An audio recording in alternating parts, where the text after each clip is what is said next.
Good evening and welcome to our school committee meeting of this Wednesday, January 2nd, 2019. Happy New Year, everyone. It is 7 p.m. and I'd like to call our meeting to order. Could we all please, and I will remind everyone that we are being broadcast live and recorded for future rebroadcast. Please rise for the Pledge of Allegiance. I pledge allegiance to the flag of the United States of America, to the republic for which it stands, one nation, under God, indivisible, with liberty and justice for all. Thank you. And next on our agenda, we do have our student representative, Natalie Champagne, here tonight. Thank you. Hi. So we just got back from break, so it's not too much is picked up yet. But we do have college freshman return day tomorrow, so seniors and juniors are able to go down at 10:30 to hear about the seniors that graduated last year, how they're doing in college now.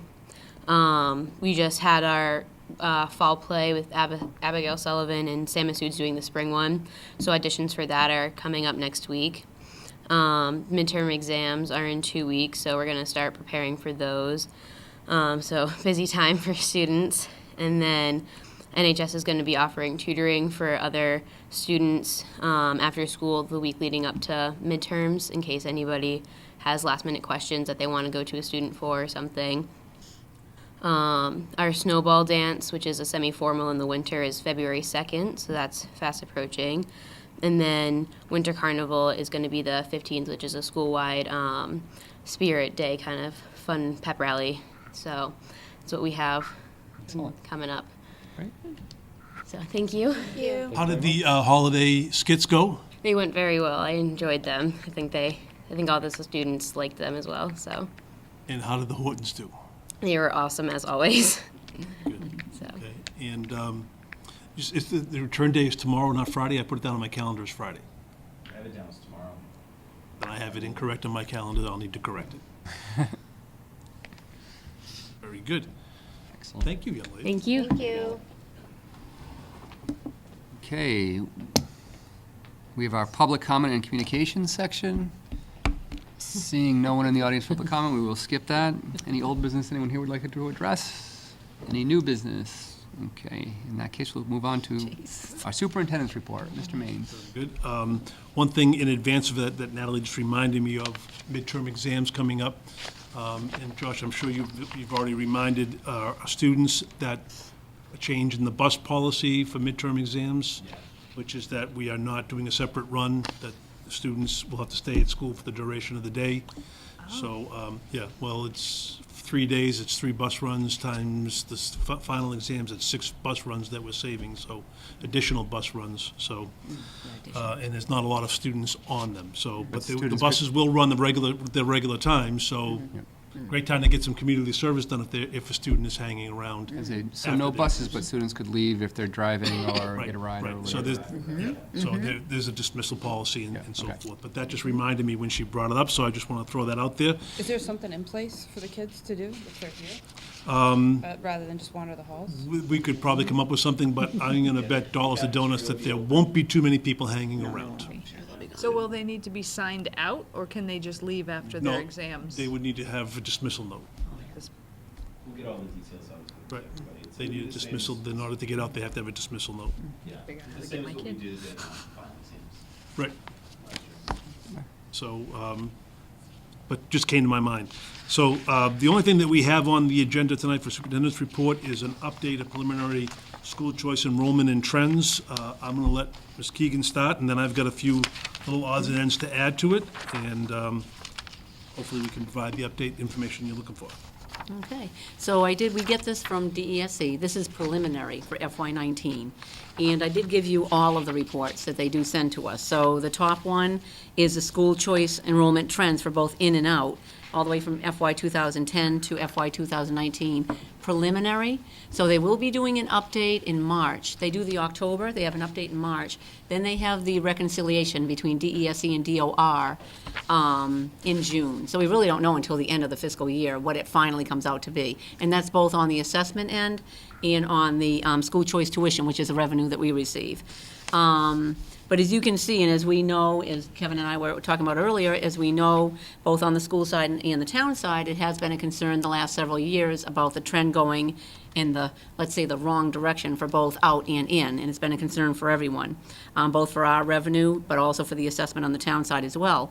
But there is some good news, as you can see for the preliminary for FY19. Again, these aren't the final figures.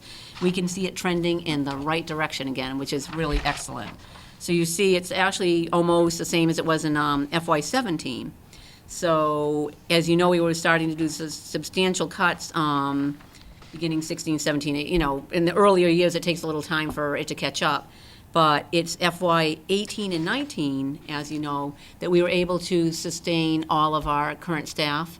And, you know, we did get back at the athletic programs and things of that nature, which I think one of the many factors that lead to the trend in people feeling that there's stability there. And, you know, we expect for the stability to remain going forward. We're very hopeful. So on the second page, I actually gave you the information so you can actually see the ins and outs. This is this is just for school choice in, as far as, you know, we're the receiving district, but it's showing you all the towns that they are coming from, and it's showing you the change from FY 18 to 19. The thing that I want to caution you with regard to looking at this in particular, as I'm sure most of you, if not all of you, are aware, that is $5,000 per student. But if you look at the FTEs, and the number of students, sometimes it can be, if you see like 48.2, you see that's a partial year. That's a small factor. But to be honest with you, one of the largest factors, as we know for our own districts and our own students, is school choice. There is a school choice increment that both we pay in the assessment end on the town side for our students to go out, but also conversely so, with our tuition, we also receive an increment if there are special education services as well. And that's kind of a complicated thing that takes place on the within DESE. So you can't just look at, say, a difference of 2 and say, oh, that should be a $10,000 difference. For instance, if you look at Oxford, the change was 2 students, so you would assume that it would be a $10,000 difference, but it's actually only $1,445. So there's differences there with regards to that increment and things of that nature. But at least this gives you some information where they're coming from in some of those changes. But again, just please bear in mind that this is preliminary, and it will be updated, because they're going by information that really was more towards the end of last year, and as changes do take place throughout the school year. So I thought it was good information for you to have. That's good, thank you. And then the last page is just the amount, the net receiving, which is our school choice tuition, that of course offsets our budget, you know, quite a bit. FY 19 preliminary is 758,488. Last year, the final for FY 18 was 747,271. So that's an increase of 10,767. Again, preliminary.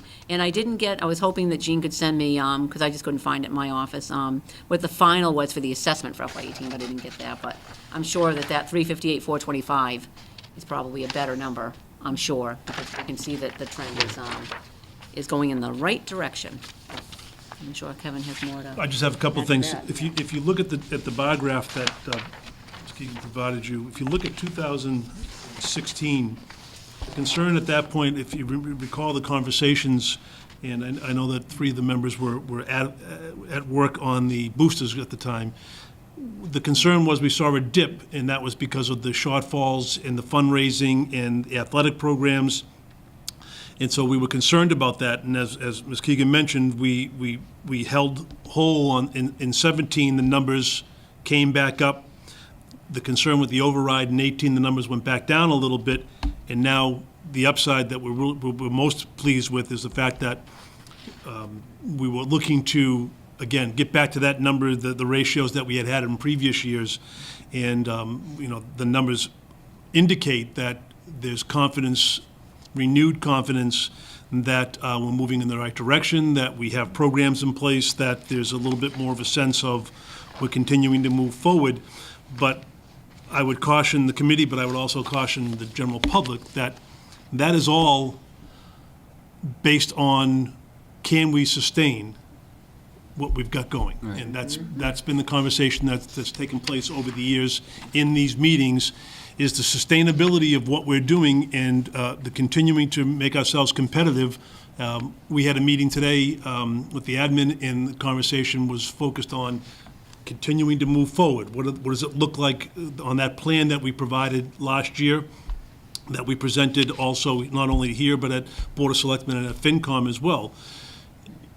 If we aren't able to continue to sustain that and continue to move that forward, I would be worried that you might see again that shift. I mean, it's very fragile, and if we can't continue to keep our programs, our extracurriculars, and our staffing, and continue to offer improved and additional opportunities for student learning, that could all just change right away.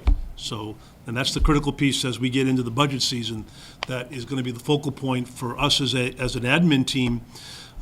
Is not only that we want to be sustaining, but we want to be really pragmatic about what we do and bring some changes that we've talked about here on a number of occasions in different types of courses in each of the buildings as well.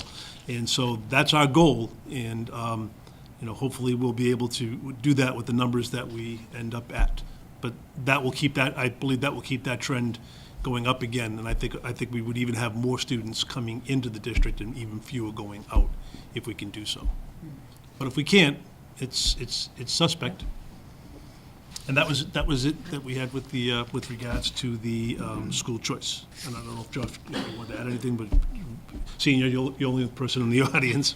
Yeah, so I'm going to extrapolate here, and I'm not going to speak for the administration, but it is good to see that in FY19 we have a net increase of 25 students overall, between the net increase of students coming in and fewer students going out. Yep. And that's essentially $125,000 staying in Douglas now. Right. So based on us having a sustainable program over the last 3 years, you're seeing some dividends paying this year. Right. Can't make a direct connection, but I think there's enough evidence to say that things that we've been doing the last couple of years are contributing heavily to that. Well, I mean, that's a really It good point. starts to pay for Brett. itself. Absolutely. I think and as you recall, I lauded the committee for having the courage and Courtney for the plan to use some of the school choice monies to remain solvent and keep our programs moving.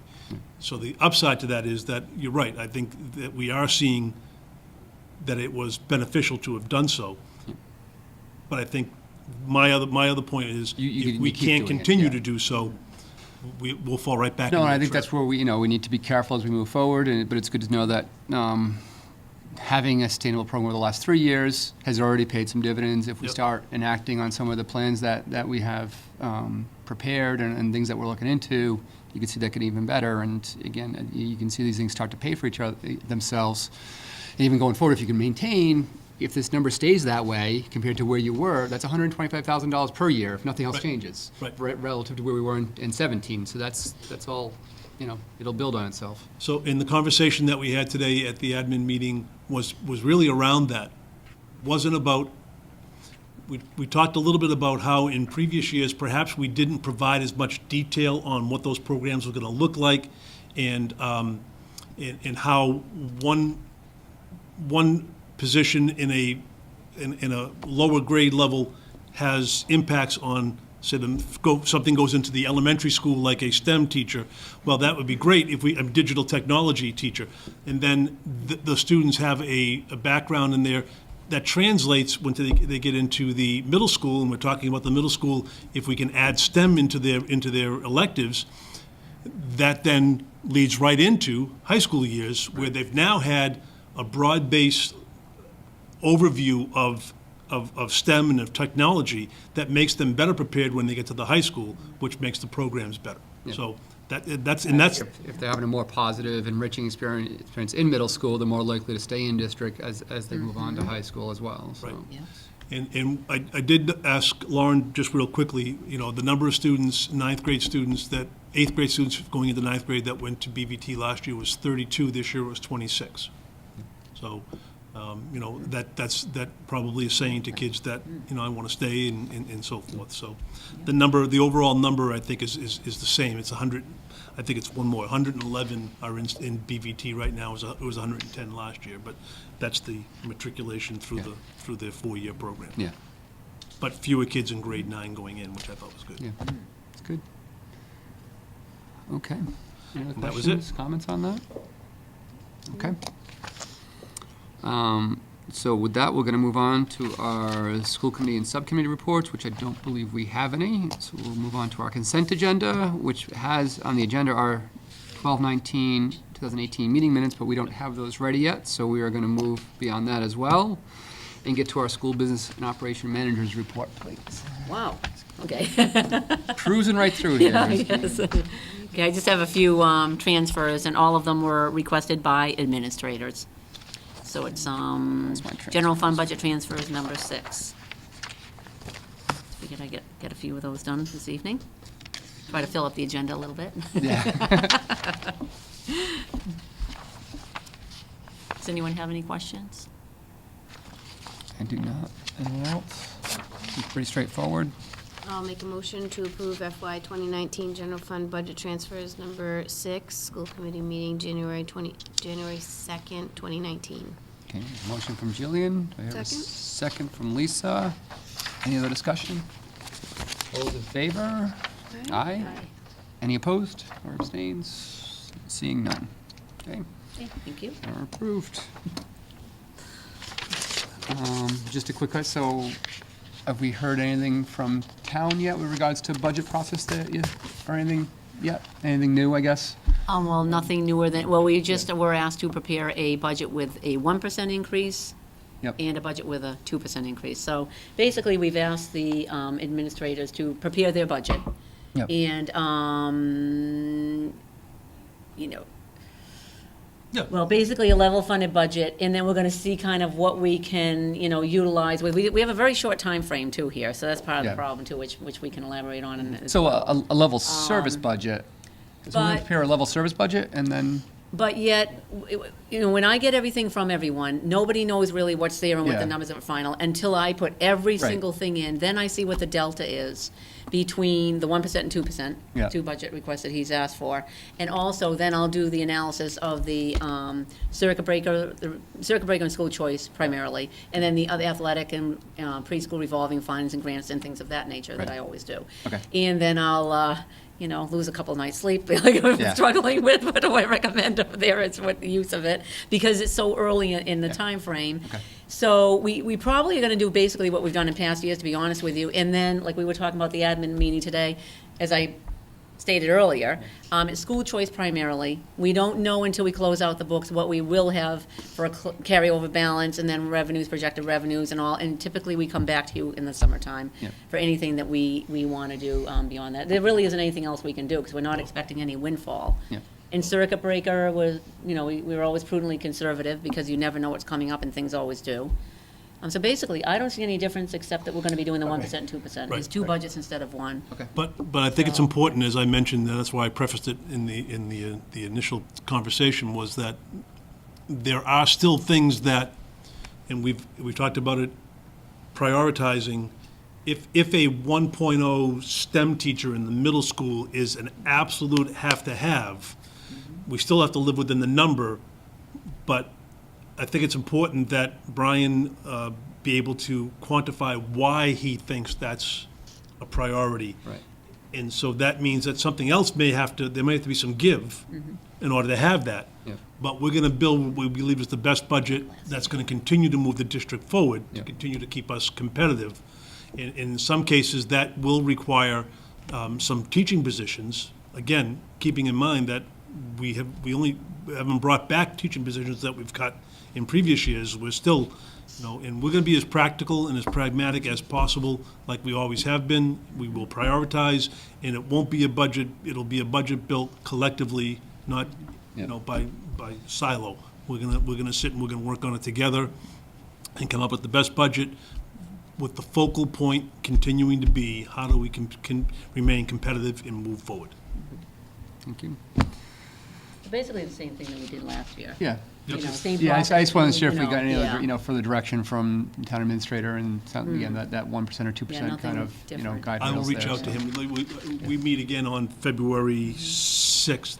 So, I mean, ideally, we'd like to try to bring something on the 6th, so then we can follow up with them Okay. following that meeting. I think it Great. might be a week later than they were looking for, but hopefully we can Okay. we can enlist their understanding that there's a process that we need to get to you, and in order to get to you, we need to get to you in another week and a half, and Right. that's not really a lot of time. Okay. I do like that focal point, though. Rather than just doing a budget to survive Right. and to make it work. Right. I I mean, think we it's know good to have that that goal. if we know that if it's, up there, that there would have to be things that have to come off the budget as well. But again, that's why prioritizing, is that textbook, are those 60 textbooks that important that you could do with 30 so that we can have some money that might go towards teaching staff? And that, we've always made those decisions. So we'll continue to do so. exactly. But we can't lose sight of the fact that we told the community a plan that was going to move us forward, and we want to continue to do so. We don't want to just come away from it just because we might be a little bit short on money. Another thing, too, that I think it's very important to remind everyone is that we do build the budget from the ground up. There is no just looking at last year's and taking the figure and adding 5%. It is all done in detail, extraordinary detail. Every single supply, number of pencils, we have the tech bid, all of that. I mean, it's done in a lot of detail. So we want everyone to understand that we're even starting from the ground up to make sure that every single dollar is spent. And as everybody's aware, doing that in January doesn't always prepare you very well for what might come through the door in August. Oh, absolutely, yeah. No. Right. That's why Definitely we have learned to do that supplemental thing, yeah. Okay. So, thank you, Courtney. So moving on to any other topics not anticipated? I do have one thing that I just got an email on a little while ago, so I wanted to update you. And, Josh, I didn't even have a chance to share it with you. I did hear back from the superintendent over in Sutton. The football proposal with the Southern Worcester County League, the Swickle League, including the present Douglas football players being grandfathered in, has been approved. Okay, So those football players that are presently in the program will be able to go and play with Millbury. yep, The next step in the process is for Millbury to apply to the MIAA for the co-op agreement. I asked the Superintendent Friend, that once that process was completed, if it was approved or not approved, that he would get back to me. If it was approved, I would need a formal letter from him so I can come back to you and let you know that that co-op relationship is over between us and Sutton, minus the grandfathered-in students. right, And then we'd have to have a discussion as to whether or not we would like to look to see if there's another school in the area that might be interested in us co-oping in with them. yep.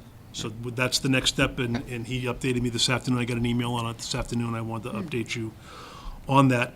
And Josh, did you have something else that you wanted that we didn't anticipate tonight? I can't remember. Did we, no?